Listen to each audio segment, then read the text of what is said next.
I literally have never felt more bonita in my entire life.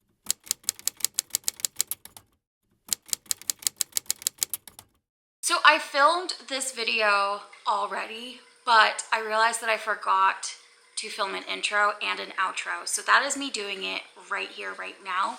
Please enjoy these next clips. I read The Shepherd King earlier this month, and it was the first books that I read of the year. It was phenomenal. I loved it so much. And that kind of propelled me into this dark academia-esque era thing. I can't think of what I'm trying to say, but I wanted to read more dark academia books, and so I picked up these two books, and by picked up I mean I took them from my collection to read them. This is a book of the month pick that I got, like I think back in October, I want to say. I can't remember. I think I got this in October though, so I'm excited to read this. And then this is the Atlas 6, and I'm excited to read this. I have so many books by Olivia Blake, but I haven't read a single one of her books, but I think I own like all of them. I also have the indie version of this book, but I heard that this version is the better version. Does that make any sense? So I'm very excited about reading these two books. Okay, so I had to go with my mom. She had to go to a doctor's appointment, and so I took her, and in the process I went and got Starbucks, and I got the dragon drink. Look how cute that is. But wait, hold on. It matches the book. Like, it matches it. Wait, hold on. Can I set this down? I'm gonna set it down right here. Set you guys down. Okay, look. Look at that. It's so matchy. It's so cute. I wish that doesn't make any sense. I wish I wore purple today, because I would have like perfectly matched and everything. It would have been so adorable, but that's okay. I'm gonna read a little bit while she's in the appointment. I'm just sitting in the parking lot, but I am gonna read just for a little bit, you know, just a little bit of reading. And yeah, I'm not that far in this book. I only got to page 16, so.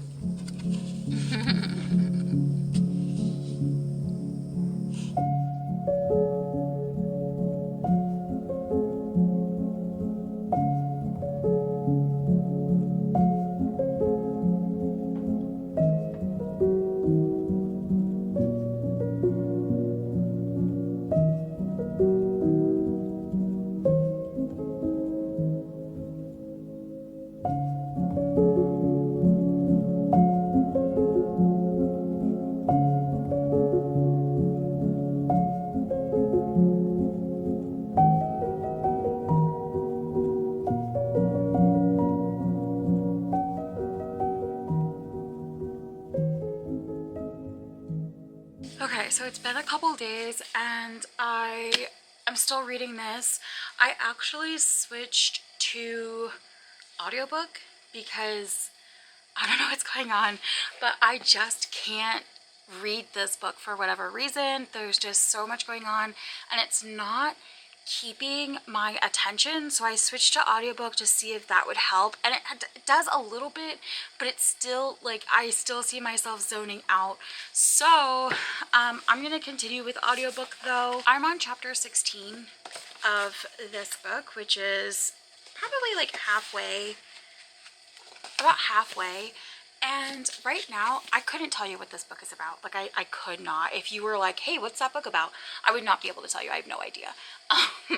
I know the gist of what it's about, but I'm very confused. I don't know, like, why things are happening, and I'm halfway in, and I feel like you should know the plot of the story by now. And so with that, like, I'm just very confused by it all. I think the writing style is fine. Like, the writing is fine. It's just like the plot. I don't know what the plot is. Like, I don't know why we're reading this. I think the premise is really cool. Like, it's about this, like, these books are made with human blood. Like, they're using human blood to write these spells in these books, and like, not everyone in a family can be a scribe, but like sometimes they are, I don't know. And you can like hear the books when they're humming.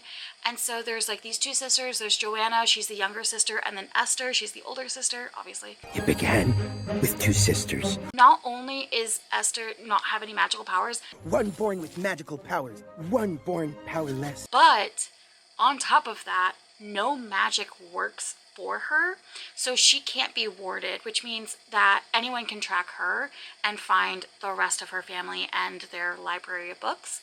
So Esther has to keep on the move, and I think that's like a cool premise because her sister doesn't, like Joanna doesn't understand why Esther ran away when she was like 18. Like she doesn't understand why Esther ran away and like continues to run away. But Esther sends a postcard like every so often. She just sends a postcard and like tells them like, hey, I was doing this. This is where I am, blah, blah, blah. And then she like continues to move. I don't know. It's very weird because like Esther has a book and she's translating it from Spanish, and I don't know, it's very confusing. It's just very confusing. So and then there's like a whole nother cast of characters.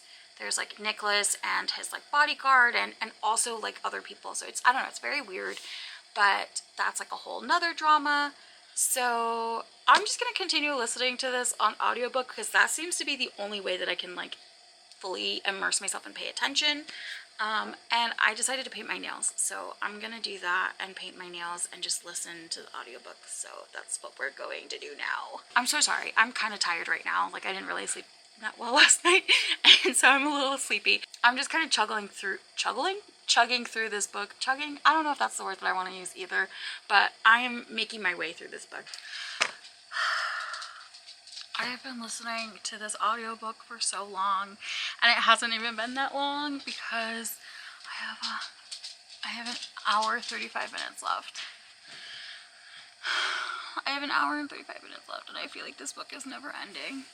Like, I'm gonna be honest with you, I don't know what it is, but this is just not, it's not keeping my attention. Like, even when I listen to it on audiobook, I just, like things are happening in this book that I'm just like, and I don't know, it's just, I feel like it's not that good of a book. I don't know how to, I just got to part 3, which is called Bloodline. So oh gosh, I just got to this part here. This is left of the book. This is what's left of the book. I'm so confused. But also, I don't know. I think I'm gonna finish this. It's 7:48. I'm so tired, but I think I'm gonna try and finish this right now, like here tonight. I'm gonna try and finish it. And then I think I just need to go to a different book. You know what I mean? Like I need to not read this right now because it's frustrating me. And I don't know why. Like I can't put my finger on it. I don't know if it's just like current situation, if I've taken too long to read it and I'm out of momentum. But then I switched to audiobook and I feel like I've been doing like large quantities on audiobook. I guess I'm going to finish this book now. I don't know if I'm gonna record myself listening to it because I think it's kind of boring, but you're just gonna see me. Hopefully the next time you see me, I'm done. Okay. I finished this, and I really need to talk about this for just a millisecond with you guys.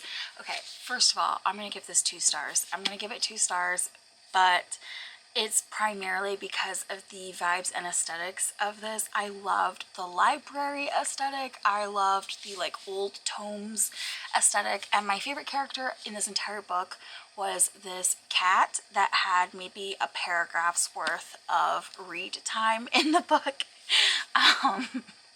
Maybe half a page. No. Definitely had like a paragraph's worth of time. My favorite part was the cat. At one point I thought the cat was like an evil spy, but no, it's just a normal everyday alley cat. So yeah, anyways, moving along. I felt like this book had no plot, and if you were to ask me what this book is about, I could not tell you. I have absolutely no idea. I do know that there are two sisters, Esther and Joanna, and Esther is boring, ordinary, and that's pretty much all. And Joanna can hear books humming, and then there's on the other side of the pond, there's Nicholas and Collins. Nicholas writes the books in his blood, and that's what makes the books magical. Collins is his like bodyguard type thing, and then there's like some other characters like Nick's uncle. And here's the thing, I don't know what this book actually is about, and I didn't really have like an idea of it until like the very last few chapters. Like part 3 is when I was like, oh, that's what this book is about, okay, cool. Like, all right, I guess it would have been nice to know that in the beginning part, because like it just was like this like whole like nobody can say anything because of signing NDA clauses, but magic NDA clauses, so like you like literally can't say anything even if you want to. And it just was super annoying and frustrating, because I was like, okay, why are these like, why does any of this matter? Like, it doesn't make any sense. And then I think what bothered me the most is at the end of this book, at the like climax chapter, okay, there's a villain monologue, and when I tell you I was so mad about this villain monologue, I left my friend left her a voice note being like, why is there a villain monologue? Like, what are we doing here? Why is there a villain monologue where he literally monologues and gives everything away, gives the whole reason for the book?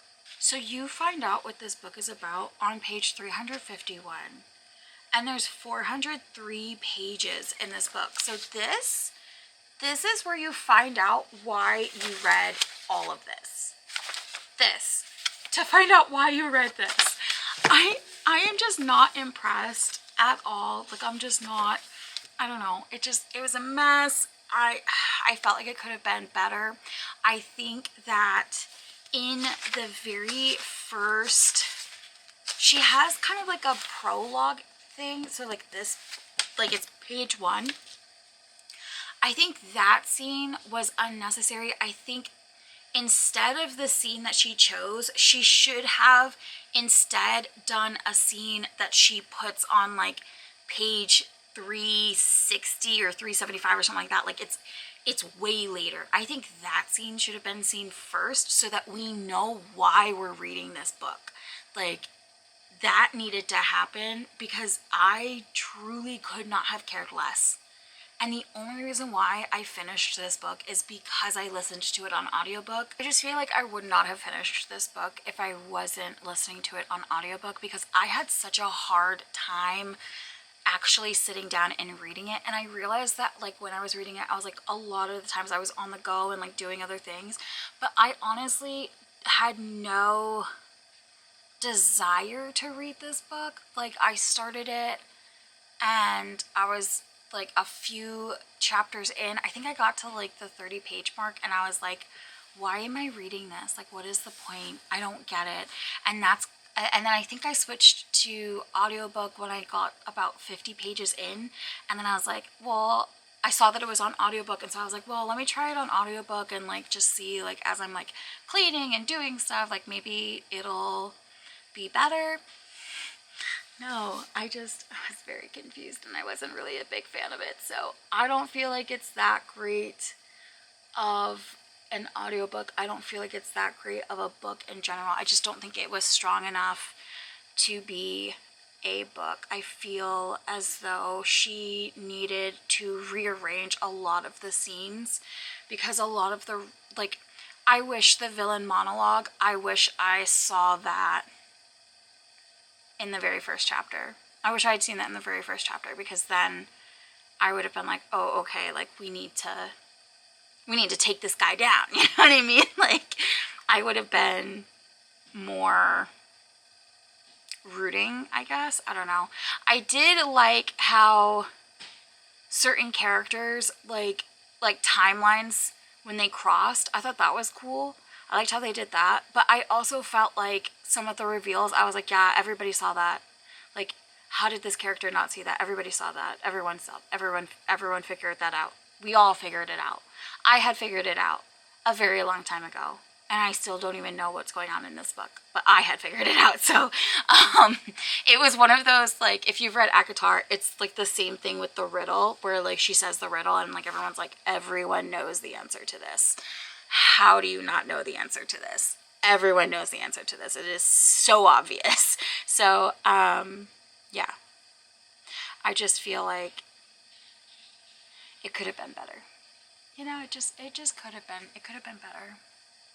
But whatever, it's fine. I think I'm gonna go to Atlas 6 now and try Atlas 6 just because I really want to read something by Olivia Blake, and I've never read a book by Olivia Blake, but I hear really, really, really good things about her, and I feel like that will put me back in the dark academia mood. So I'm gonna try that. I'm not gonna do it now because I'm very, very tired. It's like late. It is late. It is 10 o'clock on the dot. So I'm just gonna go to sleep now, but thank you for listening to me rant. Let's go to book number 2. I read this yesterday. I already left a clip on my thoughts and feelings on this. I don't want to harp on it too much. It was a 2-star for me, but that's okay. We're moving on. We're getting to the next thing. If you can hear the laundry, yes, I always do laundry all the time. It's just laundry all the time. Actually, my husband's doing laundry right now, but it's fine. Anyways, I'm gonna go ahead and start this though. And it says knowledge is carnage. I don't really know what this book is about. I do know that there is a magic system, that this is fantasy. I know that these like people have to go in and fight to be magical or something like that. I can't remember the whole thing. I'm assuming there's 6 people because it's the Atlas 6. So I think like 6 go in, 1 comes out, something like that. But it's a trilogy, so I'm assuming it doesn't get resolved in this first book. I do have the second book, but I don't think I'm going to read the second book in this video per se. And I do believe the third one is already out. I don't have the third one, but maybe next year. I don't know. We'll see. There's a lot of books that I have to get through this year, so. Anyways, yeah, I'm very excited. Let's get to that montage. There is no footage of me reading this. At least I don't think there is. There might be like some clip random, but I don't remember because I read the majority of this doing errands, and then the parts that I wasn't reading doing errands, I was listening to an audiobook while driving, and so this was basically completed out and about in areas that I wasn't really able to film. However, a lot of that is because of how good it was and how I just could not let this go. Like, I needed to read this. I needed to know what was going on. I think this is such a wonderful, wonderful book of like escapism. And honestly, like, this is one of my favorite things about what authors do in their books is, okay, so I'm so excited about this book. I'm so excited to tell you about this book. The book is called The Atlas 6, which you figure out at the end why this book is named The Atlas 6, and it's quite honestly brilliant. So there are these 6 people fighting to go into this library. It's the Alexandrian Library, and it's a magical society, and Atlas is this caretaker of everything. Mysterious group of people select these 6 group of people. And it's phenomenal because the whole time the author pretty much lays it out. I'm going to deceive you. Like, constantly characters are deceiving each other, and you're like, okay, the author is setting down a foundation. This is all one big deception. She is laying down the foundation for that. And I was ready to be deceived, but I was also ready to figure out quickly how she was gonna deceive me. And That did not happen whatsoever. I was completely thrown for a loop. I didn't know what to believe and what not to believe. I couldn't figure it out until the very end. And then I was like, is she serious? Like, are you kidding? It was so well done. It was so well done. Every single character is priceless. Even the ones that you were like, this character is so dull and flat for me, it makes sense. It eventually adds up. The math starts to math, and it's beautifully written. It's absolutely beautifully well done. They are fighting to go into this library, Alexandria Library. They're all magical. They all have these beautiful talents. There's physicists. There's two physicists, Libby and Nicholas, and then there is this illusionist, but he can see through magic. And then there's this girl, she's like a siren, but like more than a siren. I don't know, she can like influence your thoughts, and she can make you see what she wants you to see. It's so cool. And then there's this other guy, he's an empath, but he can make you feel what he wants you to feel. He can influence you, and he like gets in people's heads. Like, oh, there's this one scene where the guy writes something down on a piece of paper, and then he goes and talks to the empath, and then he looks at the piece of paper, and it's so good. It's so good, okay? Everything is so good. And there's like minor characters in there that are not minor at all. Like, I was like so positive. I was like, this character seems very insignificant. Like, I don't understand why they're here. And then when you find out, you're like, what the heck is wrong with you? Oh, it's so good. I highly recommend this book. I gave it 4 stars. I truly, truly highly recommend this book. The only issue that I had with it really was there were certain scenes that seemed to drag on. There were other scenes that seemed to not be that important even later on when things started to connect and you were starting to see things happen. Also, one thing that I was kind of peeved about is this whole entire book is all show, no tell. It's all show, no tell. And that is my jam. Like, I love when authors show and not tell. And in the very end, quite similar actually to this book, at the very end, it was a lot of tell. It was a lot of tell. And that was the only parts that I was like, oh, this part makes me sad to have that in there. But other than that, loved the book. Highly recommend the book. I absolutely think that everyone should. If you're trying to get into dark academia, this is definitely the book for you. This is definitely an amazing, amazing read. And I'm so excited to have read it. I do have the second book, The Atlas Paradox. So I do have book 2. I probably will read this soon because this book just was phenomenal, and I want to continue the series. So I probably will continue the series. I don't know if I'm going to do it this month or next month, but I do see myself carrying on in Q1, if that makes sense. Me again. Don't forget to like, comment, subscribe, please, and thank you. And I really appreciate it. That's it. That's all. I'm going to go now, and I will see you guys in the next one. Bye.